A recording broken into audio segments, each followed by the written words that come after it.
Eu acredito que vocês vão gostar muito da palestra do Dr. Rafael. Passar a palavra ao nosso palestrante. Bom dia a todos. Primeiro, eu quero agradecer a presença de todos nessa sexta-feira, que parecia que ia ser uma sexta-feira chuvosa e aí abriu o sol. Então, o sol sempre é um concorrente. Eu sempre começo as palestras de sextas falando isso. Não é fácil no Rio de Janeiro você abrir mão de algumas outras opções de lazer e de trabalho mesmo para debater academicamente aqui num local de excelência que é a Emerge, a Escola da Magistratura, um assunto que ainda é um assunto muito relevante e que gera ainda muito debate, que é o tema da improbidade. Então, muito obrigado a todos que vieram nessa sexta-feira de manhã para conversar um pouquinho sobre improbidade administrativa. Mas eu queria também agradecer especialmente à doutora Inês e à doutora Thaís, que estão coordenando esse evento, pelo convite. Não só a primeira vez que eu faço parte aqui do Fórum Permanente de Discussão de Improbidade, apesar de já ter participado de outros eventos, com a própria Inês e com a própria Thaís, mas fazer conferência de abertura num evento tão importante, com nomes tão fortes do direito, para mim é uma grande honra, e especialmente na Emerge, que é uma casa em relação à qual eu tenho um carinho especial, porque o meu convívio aqui com a Emerge começou em 2002, então são 17 anos como professor da Escola da Magistratura. Então é sempre motivo de orgulho, de alegria participar desse evento, uma conferência de abertura. Eu queria também agradecer a presença na mesa, que me honra muito, do meu irmão querido, Gustavo Schmidt, também do meu grande amigo Rodrigo Mascarenhas, procurador do município Gustavo Schmidt, procurador do Estado Mascarenhas, que vão também falar nesse evento. A presença também do Gustavo da Gama, que vai também palestrar nesse evento, que é um grande amigo da Procuradoria também. Então é isso, queria primeiro agradecer e já começar a falar do nosso tema. A minha ideia é trazer, nessa conferência de abertura, alguns temas que são atuais, seja porque houve algum posicionamento diferente, especialmente no STF, recentemente, seja porque houve alguma alteração do ordenamento jurídico que gera alguns debates nesses temas que eu vou aprofundar com vocês aqui, vou debater com vocês. Então, antes de falar dos temas propriamente ditos, eu trouxe aqui os slides que a gente vai acompanhar. Eu queria primeiro, nessa introdução, trazer alguns dados. Em primeiro lugar, por que é importante falar de improbidade no Brasil? Bom, parece quase intuitiva a resposta. A gente vive uma crise ética já há algum tempo no Brasil. Para alguns essa crise sempre existiu e apenas se intensificou, especialmente nos últimos anos. E um dado que me chama muita atenção é um dado da Transparência Internacional. A Transparência Internacional tem um ranking, que é um ranking de percepção da corrupção, e ela avalia 180 países. E o Brasil tem piorado ano a ano no ranking, da melhor percepção até a pior percepção entre 180 países. Em 2016, o Brasil ficou na posição 79, em 2017, 96, e no último ano, 2018, foi para 105, de 180 países. Então, a gente está atrás do Sri Lanka, do Timor-Leste e outros países. Isso chama muita atenção. Agora, essa posição do ranking também pode ser interpretada de outra forma, porque é um índice de percepção da corrupção. O que significa dizer percepção da corrupção é aquilo que a gente sente em relação à realidade que nós estamos inseridos. Então, o lado positivo que a gente pode trazer dessa piora do ranking do Brasil, é o fato de que estamos colocando holofotes na discussão da improbidade, estamos tentando, pelo menos, combater, bem ou mal, a improbidade.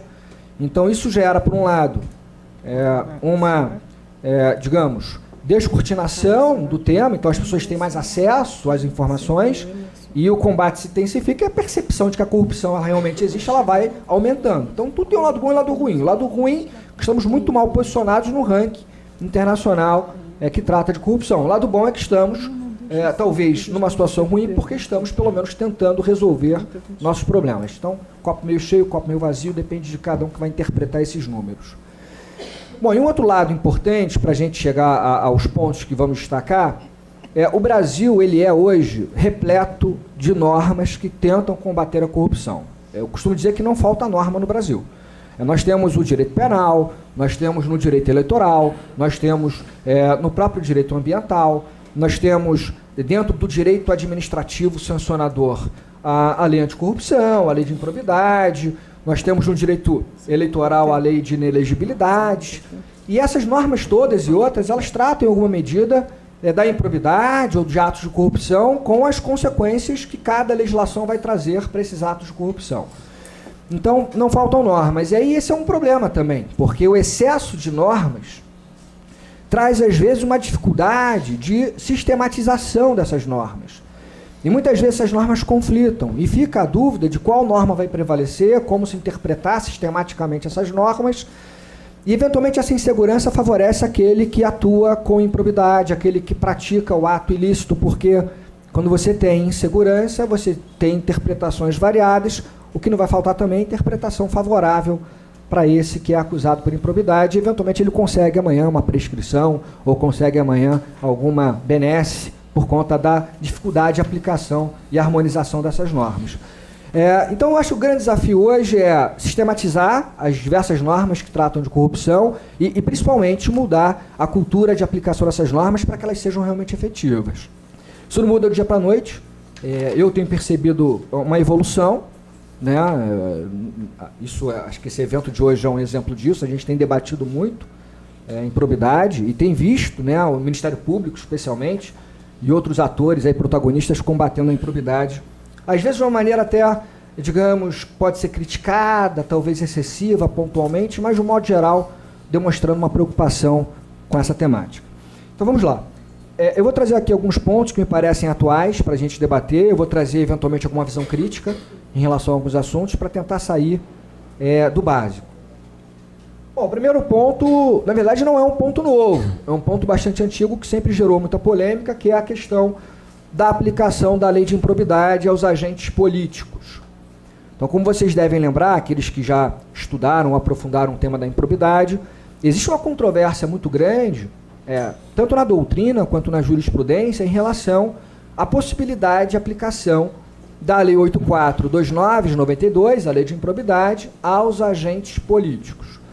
E essa discussão tem como pano de fundo a própria Constituição Federal, né? Então, o fato da Constituição Federal tratar da improbidade administrativa no artigo 37, parágrafo 4º, e tratar, por exemplo, do crime de responsabilidade do chefe do Executivo no artigo 85, inciso 5.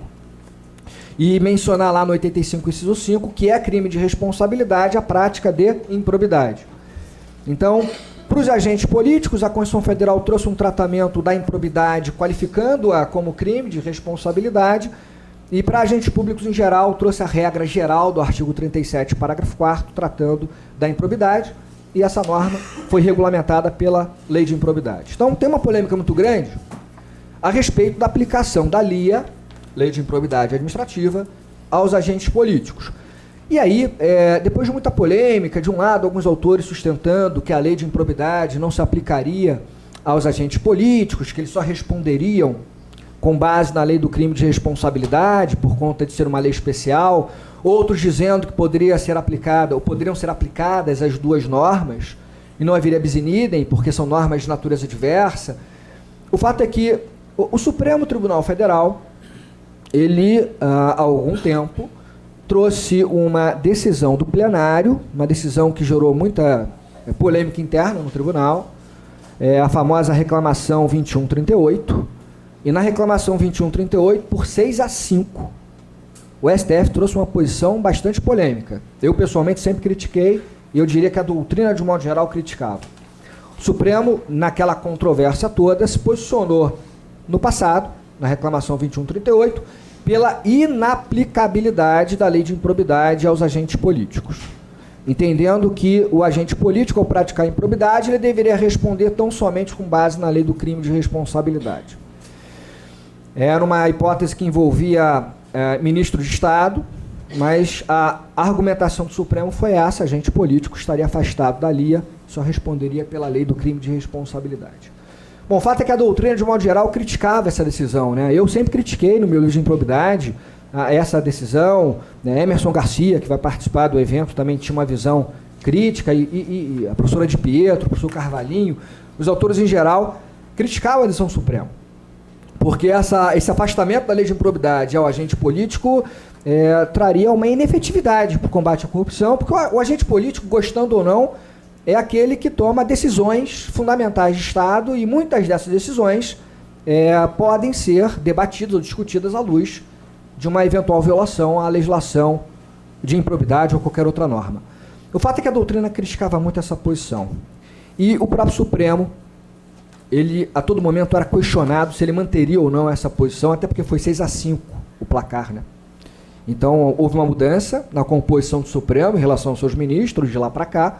Então a expectativa de que o Supremo mudasse de opinião era muito grande. E ele mudou no ano passado. Então você perceba que a lei de improbidade é de 92. Então em 2018, finalmente o Supremo bate o martelo no plenário, também com muita polêmica, muita divisão interna, numa discussão bastante curiosa, porque o placar trouxe embates fortíssimos entre os ministros. Mas o fato é que o Supremo bateu o martelo e disse que a lei de improbidade, em 2018, falou isso, se aplicaria, sim, aos agentes políticos. O que fez o Supremo no final das contas? Ele disse que o agente político, ele se submeteria a um duplo regime sancionatório. Quer dizer, o agente político, ao praticar improbidade, ele responderia com fundamento na lei de improbidade, sim.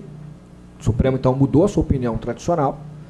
E ele responderia também, e ao mesmo tempo, pela lei do crime de responsabilidade. Isso não seria bis in idem, porque a lei de crime de responsabilidade teria uma natureza preponderantemente política e a lei de improbidade uma natureza preponderantemente civil, extrapenal. Bom, até aí tudo bem, porque essa realmente já era a posição majoritária da doutrina, então parecia que o Supremo ficaria na linha daquela doutrina que era até então majoritária.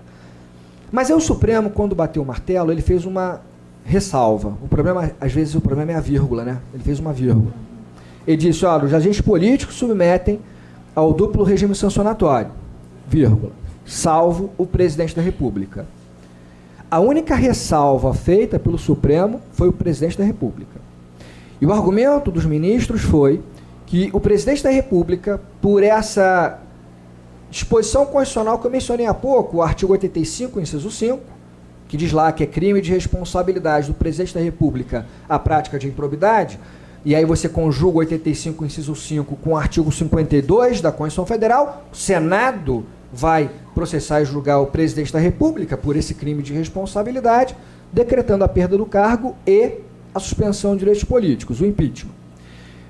O Supremo entendeu que, por haver essa especificidade na Constituição, esse tratamento específico dos artigos 52 e 85, inciso 5, para o presidente da República, ele, presidente da República, só responderia por crime de responsabilidade.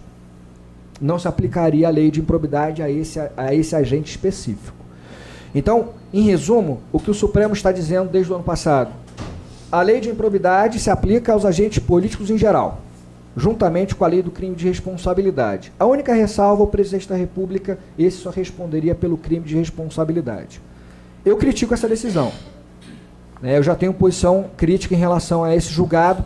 Eu acho que o Supremo avançou em relação ao entendimento anterior, isso é um lado positivo da decisão, mas me parece que ainda é possível se estabelecer uma análise crítica, pelo menos a análise que eu proponho, em relação a essa ressalva que foi feita ao presidente da República.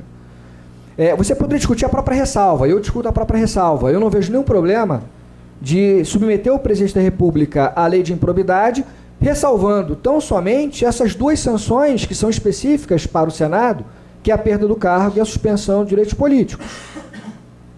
Até seria razoável se pensar que, no âmbito de uma ação judicial, em primeiro grau, porque não tem foro prerrogativa de função, o magistrado de primeiro grau pudesse aplicar sanções de improbidade ao presidente da República, como multa civil, ressarcimento ao erário e outras sanções.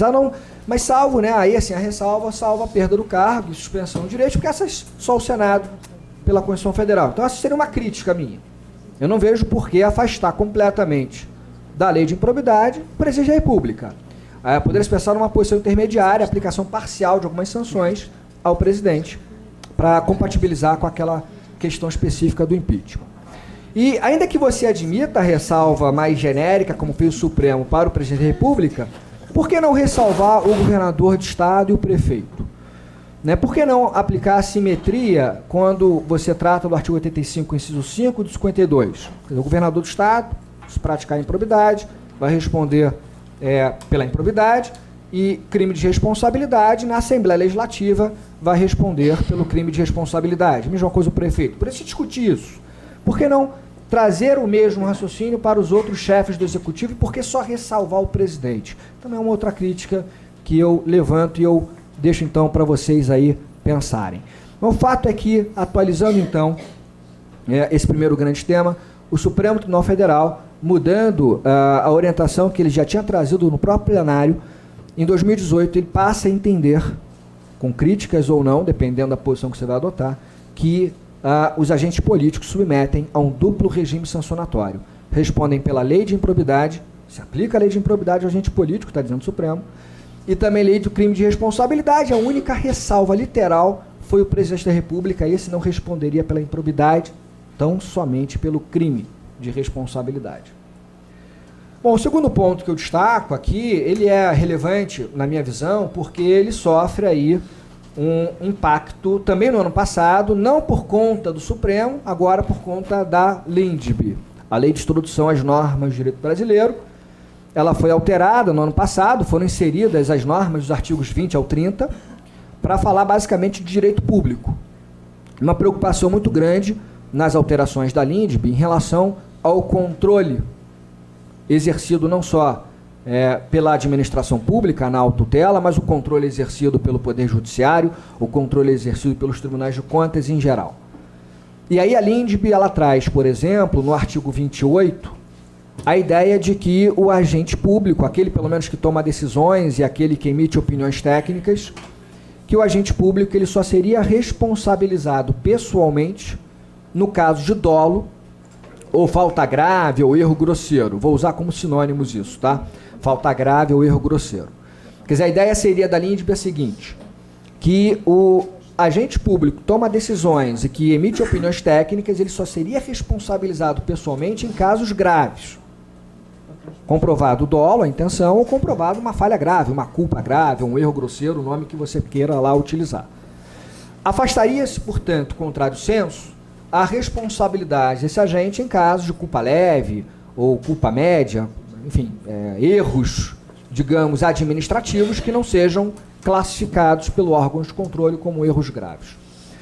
Bom, o que eu chamo a atenção para essa questão do artigo 28? Bom, primeiro, o artigo 28 se aplica a qualquer forma de controle, inclusive controle judicial. Então, levando em conta que as sanções da lei de improbidade, pelo artigo 12 da lei de improbidade, são aplicadas pelo Poder Judiciário, e o Poder Judiciário, a partir do ano passado, vai submeter a LINDB no que toca ao exercício desse controle, e, portanto, o artigo 28 vai ter que ser observado, o Poder Judiciário não pode se furtar de ou aplicar o artigo 28 ou trazer alguma interpretação para esse artigo 28 da LINDB.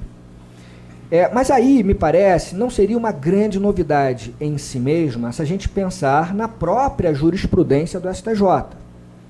Vamos só recapitular aqui o que diz o STJ. Primeiro ponto, lembrar que essa questão do elemento subjetivo na improbidade ela é fundamental para a própria caracterização do ato de improbidade. E nós temos na lei de improbidade 4 atos de improbidade, nos artigos 9º, 10, 10A e 11. O artigo 9º, enriquecimento ilícito, o artigo 10, lesão ao erário, o artigo 10A, concessão ou aplicação indevida de benefícios tributários ou financeiros, e o artigo 11, violação aos princípios.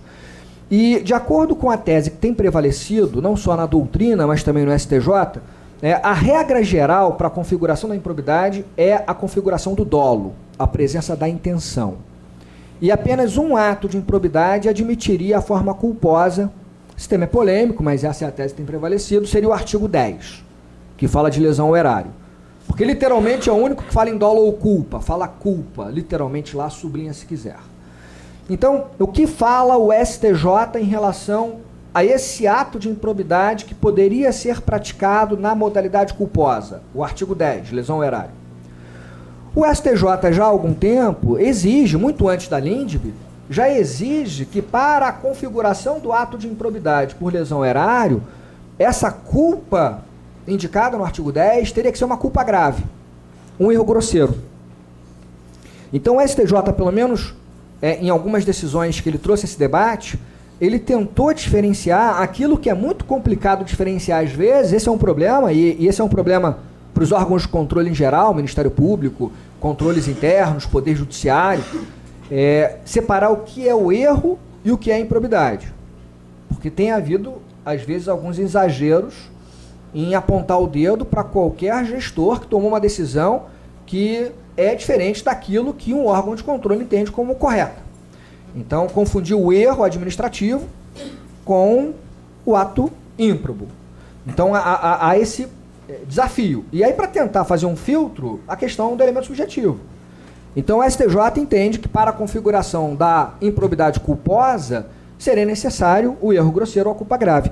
Então, me parece que nesse ponto, quando vem o artigo 28 da LINDB e exige a responsabilização pessoal daquele que toma a decisão, emite opinião técnica, exige para essa responsabilização dolo ou erro grosseiro ou culpa grave, em matéria de improbidade não seria grande novidade, porque já era a posição consagrada no STJ. O que me parece que faz o artigo 28, e esse vai ser um desafio nos próximos anos de como interpretá-lo, quais serão os seus impactos em matéria de responsabilidade civil em geral, responsabilidade disciplinar administrativa desses agentes. Porque pela literalidade, lá não fala em improbidade o artigo 28, fala em punições em geral, responsabilização pessoal em geral. Pela literalidade, ele só seria responsabilizado a partir de agora por dolo ou culpa grave.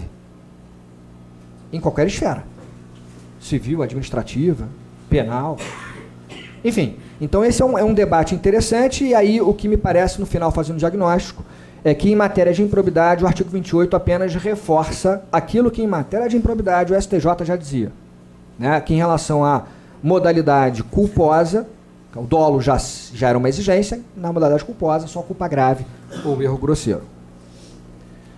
Bom, outro ponto que parece bastante relevante, eu sei que esse é um ponto que a doutora Inês estuda bastante, pesquisa, e é um tema bastante complicado, controvertido, é o tema da consensualidade nas ações de improbidade. Então, aqui em relação à consensualidade, nós temos um desafio enorme, já muitas polêmicas, né? uma tentativa de superação, inclusive, da literalidade daquilo que é colocado na lei de improbidade. Bom, e qual é essa literalidade? Bom, o artigo 17, parágrafo 1º da lei de improbidade proíbe qualquer forma de consensualidade nas ações de improbidade.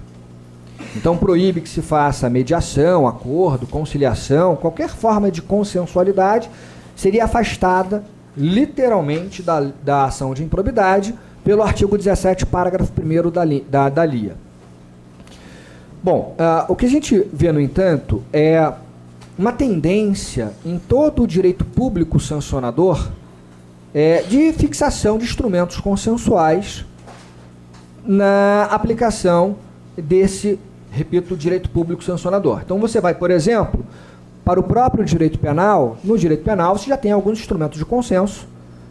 Um deles, por exemplo, a colaboração premiada, alguns mais utilizados em infrações menores, como a transação penal. Mas você já tem no direito penal algumas formas de consensualização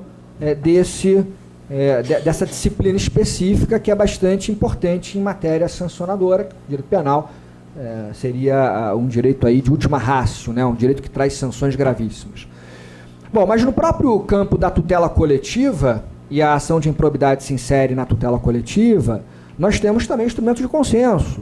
Por exemplo, o termo de ajustamento de conduta, o TAC, no Estatuto da Criança e Adolescente, na Lei de Ação Civil Pública, e o Ministério Público tem utilizado bastante esse instrumento de longa data. E, mais recentemente, nós tivemos a Lei de Mediação.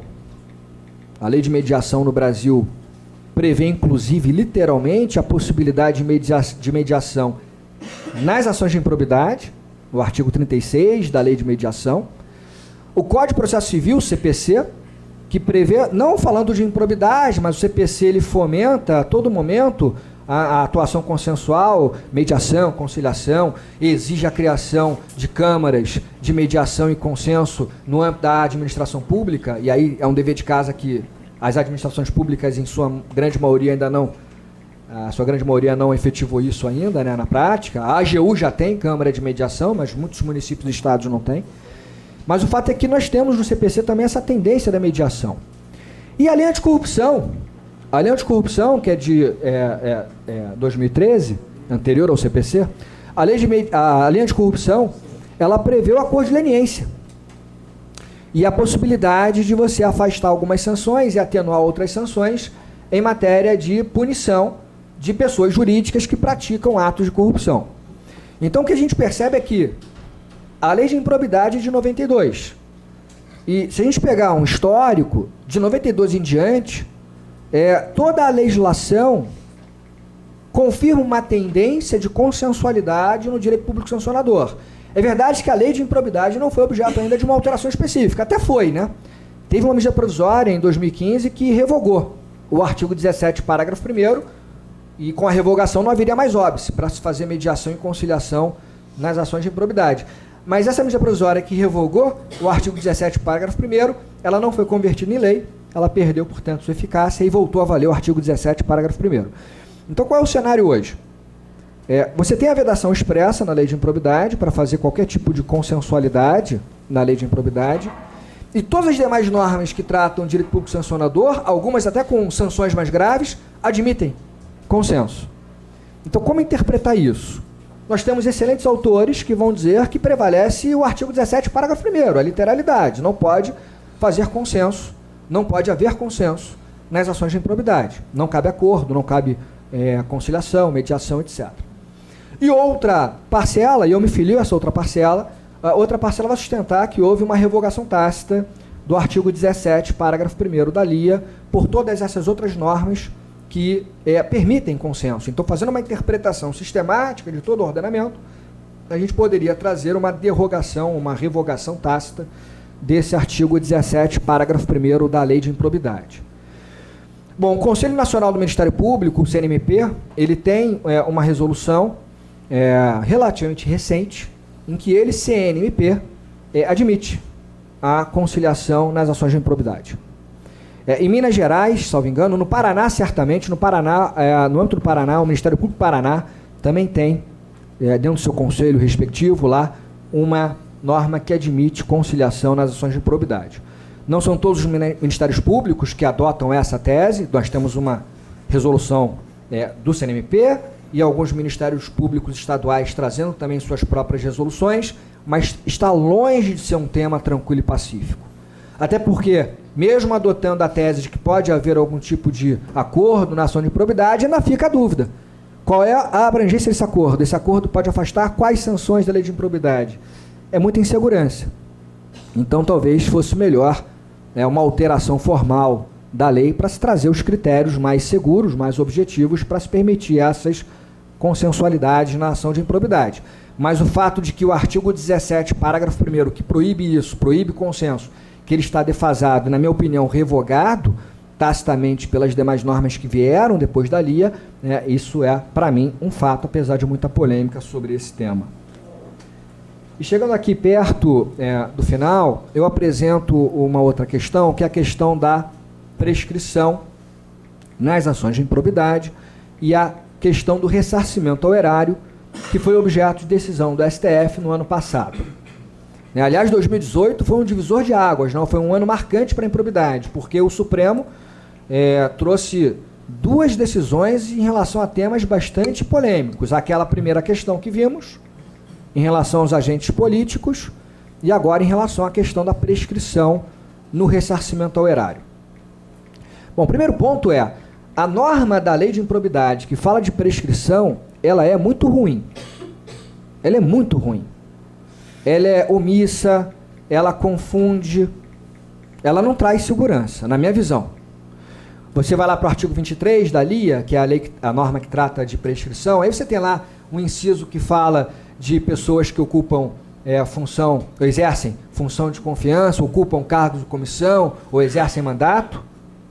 Aí você tem um inciso que fala de servidores que são estatutários ou seletistas. E aí, para esses, ao invés de fixar um prazo claro, remete ao estatuto que trata desse servidor e diz que a prescrição vai ser a mesma prevista no estatuto disciplinar que trata da demissão a bem do serviço público. Aí a pergunta que eu já faço é, e o seletista, qual é o estatuto dele? É a CLT. Então me diz lá qual é a prescrição para demissão de um seletista. Não tem. Então, assim, a norma é horrorosa, assim, e tem lá um inciso ainda específico que fala para entidades que têm que prestar contas como é que seria a questão da prescrição.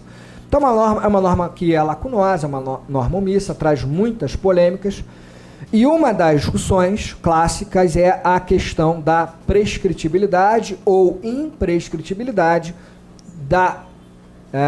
não é sanção propriamente dita, na verdade é um retorno ao status quo, que é a medida do ressarcimento ao erário. Então você tem também uma divisão aqui muito grande na doutrina e na própria jurisprudência. Bons autores vão discutir se o ressarcimento ao erário deveria prescrever ou não, mas o fato é que, historicamente, a doutrina, de um modo geral, e majoritária pelo menos, e o STJ, se posicionavam no sentido de que o ressarcimento ao erário seria imprescritível, por conta daquela parte final do artigo 37, parágrafo 5º da Constituição. O 37, parágrafo 5º, remete ao legislador infraconstitucional a tarefa de definir prazos de prescrição. Aí, no 37, parágrafo 5º, na parte final, ressalva o ressarcimento ao erário. Então, a lei vai definir prazo de prescrição, salvo o ressarcimento ao erário, dando a entender que seria imprescritível. Então há uma polêmica muito grande, até acho que de lege diferenda, independentemente da Constituição, deveria sempre ter prescrição por segurança jurídica, mas a rigor, a literalidade dava a entender para a maioria de que seria imprescritível o ressarcimento ao erário. E finalmente o Supremo Tribunal Federal, em 2018, no ano passado, plenário, se debruça sobre essa questão e aí bate o martelo. E aí foi uma decisão também muito curiosa, não sei se vocês se lembram dos detalhes. O julgamento ele é televisionado hoje, TV Justiça, então você pode acompanhar. Então, se formou inicialmente uma maioria, já tinha se formado uma maioria para a tese da prescritibilidade do ressarcimento ao erário. E aí houve um pedido de vista, o julgamento foi suspenso, volta lá logo na sequência, não sei se foi no dia seguinte, logo na sequência o julgamento volta a acontecer e um ou dois ministros mudam de opinião. E nessa mudança de opinião muda o resultado. E aí uma reviravolta. Muito rápida.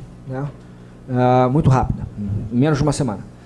E aí qual foi a tese que prevaleceu? É uma tese que certamente tem que ser criticada, pelo menos eu vou criticar. A tese é a seguinte: o Supremo entendeu, tentando fazer uma interpretação que acomodasse as polêmicas, e esse é o problema, você tenta acomodar às vezes e cria às vezes um monstro jurídico, pelo menos essa é a minha percepção. O Supremo disse, olha, se houver uma imputação de ato doloso de improbidade, para ato doloso de improbidade, que é a regra, seria imprescritível o ressarcimento ao erário. Agora, para o ato culposo de improbidade, só teríamos um ato culposo de improbidade, nós já vimos hoje, o artigo 10, lesão ao erário. Para esse ato culposo, se for imputação de culpa, se for dolo, imprescritível, mas se imputar culpa na lesão ao erário, culpa tem prescrição. E aí haveria a prescrição no ressarcimento ao erário para o ato culposo.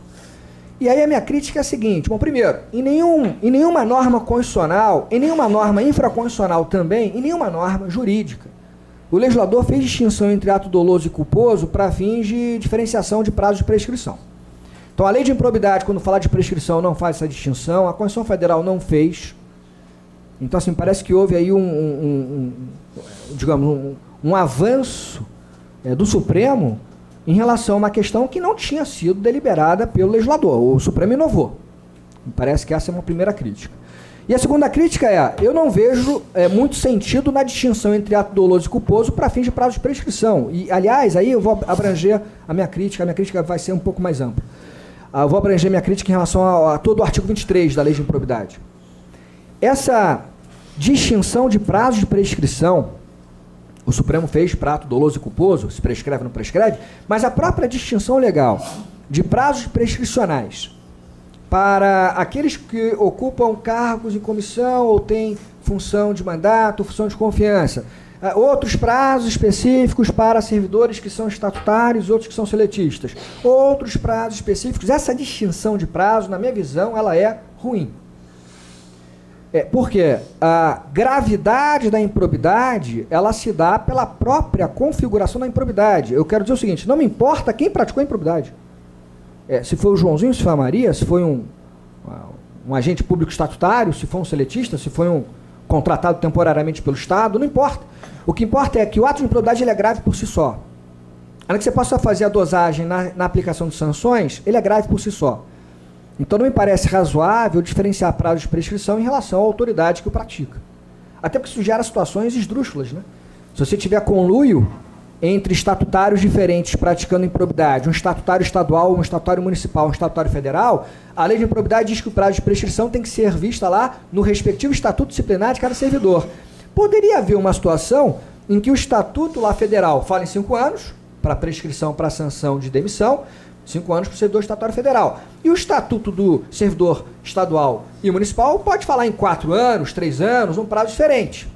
Eles se juntam, praticam a mesma improbidade, recebem os mesmos benefícios ilícitos do ato de improbidade, causam na mesma gravidade lesão à ordem jurídica, e um tem um prazo de 3 anos para você correr atrás dele, o outro você tem 5 anos. Um vai se beneficiar eventualmente da prescrição e o outro vai ser punido. O que é uma situação, cá entre nós, no mínimo desconfortável. Então eu critico e entendo que deveria ser fixado um prazo fixo de prescrição para improbidade, não importa em quem o praticou. E aqui em matéria, voltando, de ressarcimento ao erário, essa distinção entre ato doloso e culposo é muito complicada. E aí eu fecho só com um raciocínio. O Supremo ele foi discutindo a questão do ressarcimento ao erário aos poucos, né? Ele foi subindo degraus. Teve uma primeira decisão do Supremo, também recente, em que o Supremo discutiu se o ressarcimento ao erário, em geral, seria prescritível ou não. Não estava falando de improbidade. Então, município, Estado, a União, o Poder Público vai propor uma ação de ressarcimento contra um particular, seria prescritível ou não? E o Supremo bateu o martelo recentemente dizendo, prescreve. E detalhe, 3 anos. Código Civil, não é 5 anos. Aquele prazo quinquenal do decreto 20.910/32 é das ações pessoais em face do Estado. Se o Estado vai propor em face particular, falou lá em regra 3 anos. Que é polêmico também. 3 anos é o prazo do Código Civil para ressarcimento civil em geral. Artigo 206 do Código Civil. Mas voltando, o Supremo então bateu o martelo. Aí na época houve uma dúvida. Você está falando de que o ressarcimento horário prescreve em 3 anos como regra, Supremo, embaixo de declaração. Literalmente, foram opostos embaixo de declaração. Você está falando isso também para improbidade, para a lei anticorrupção e para outras ações? O Supremo respondeu, não. Estou falando só, no caso de acidente de trânsito. Estou falando só para ressarcimento ao erário decorrente de ilícito civil. Não estou tratando de tutela coletiva, não estou tratando de improbidade. Ufa, tudo bem. Então, porque o debate da improbidade é um pouco mais específico. E aí, em 2018, veio o debate da improbidade. E aí o Supremo faz essa distinção entre ato doloso e culposo. Né? Então, o que a gente percebe hoje é que essa decisão vai gerar muitas dúvidas ainda. Porque, vejam, não é o tema da nossa mesa aqui nem do seminário, mas a lei anticorrupção. Para quem já está acostumado com a lei anticorrupção. A lei anticorrupção trata da responsabilidade objetiva de pessoas jurídicas que praticam atos ilícitos contra a administração pública. E aí fica a pergunta, se uma pessoa física, e pessoa jurídica para o STJ também pode praticar improbidade, se uma pessoa física e uma pessoa jurídica praticarem improbidade, vai ter essa distinção entre ato doloso e culposo para fins de prescrição ou não do ressarcimento ao erário. Essa mesma pessoa jurídica vai ter esse debate na ação de improbidade, mas ela pode também ser punida com fundamento na lei anticorrupção. E aí como é que fica a questão na lei anticorrupção? Porque, vou adotar a mesma tese do Supremo. Eu respondo, não dá para adotar. Porque na lei anticorrupção não há debate de dolo ou culpa. A responsabilidade lá é objetiva, ao contrário da lei de improbidade, em que a responsabilidade é subjetiva. Então você vai ter que inserir esse debate de culpa e dolo na ação fundada na lei anticorrupção para fins de prescrição. A minha opinião seria um absurdo. É desnaturar a lei anticorrupção. A lei anticorrupção não quer debate de dolo ou culpa. Tá, e como é que fica? Não sei. Vamos esperar o Supremo. O que eu defendo, em regra, que se traga a mesma discussão que sempre trouxe, ou seja, vai ter a discussão da prescrição, em regra 5 anos, que é a regra geral, quando as ações são envolvidas ali, ou essas ações envolvem a administração pública, e a questão do ressarcimento erário, me parece que a polêmica da imprescritibilidade ou prescritibilidade, que já era apresentada pela doutrina, vai continuar. Agora, em relação à lei de improbidade, a minha crítica de lado, o Supremo bateu o martelo e disse: prescreve ressarcimento ao erário se for ato culposo, e não prescreve se for ato doloso. Então a gente fecha aqui essa apresentação inicial, e claramente vocês hoje vão ter aí debates muito específicos sobre a improbidade, né, no campo eleitoral, no campo tributário, no campo urbanístico, no campo ambiental. Então, tem muitos temas interessantes envolvendo a improbidade. A minha intenção aqui foi trazer uma visão geral sobre esses temas mais atuais, mais polêmicos. E aí eu fecho só com uma frase. Eu não sei se foi o Jô Soares que falou isso uma vez. Ele falou que a corrupção não é uma invenção brasileira. E não é, né? Corrupção tem no mundo inteiro. Mas o Brasil, infelizmente, se especializou, fez pós-graduação em matéria de corrupção, pós-doc, né, em matéria de corrupção. Então fica esse desafio para a gente. Acho que esse é um momento importante a gente debater cada vez mais esses assuntos para transformar a própria cultura, né, do controle em relação à prática de atos de improbidade. Muito obrigado e bom dia.